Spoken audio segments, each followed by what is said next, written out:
மேலமாசி வீதியில் அண்ணனோட வீடு. அதுக்கு இந்த பக்கம் வந்து பள்ளிவாசல் எதிர் சந்தில் என் வீடு. எனக்கு கேப்டன் அண்ணனோட அப்பா ரொம்ப பழக்கம். அவர் கை சின்னத்தில் என்ன காங்கிரஸ்காரரு. அவருக்கு நான் வந்து ட்ராயிங்லாம் வரைஞ்சி போட்டிருக்கேன்.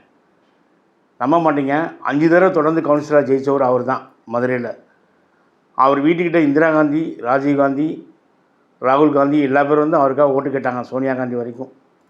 அவ்வளோ ஒரு தங்கமான மனிதர். அவர் கேப்டன் வந்து இயற்கையிலே கொஞ்சம் நல்ல வசதி உள்ளவர். விஜயராஜ் ரைஸ் மில்னு ஒரு ரைஸ் மில் இருக்குது. அதை வந்து இப்போயும் இருக்குது. அதை பார்த்துட்டு வாங்க. கேப்டன் கூட பிறந்தது அண்ணன் ஒருத்தர், அக்கா ஒருத்தவங்க. அக்கா வந்து பெரிய டாக்டரு. ஒரு கேப்டன் விஜயகாந்த மாதிரி ஒரு ஆள் பார்க்க முடியாது தமிழ் சினிமாவில். நான் வந்து மெட்ராஸ்க்கு வர்றதுக்கு முன்னாடி எங்கள் அப்பாவுக்கு இது பண்ணாட்டி எங்கள் பையன்கிட்ட போய் சேர்ந்துக்கிறானாரு.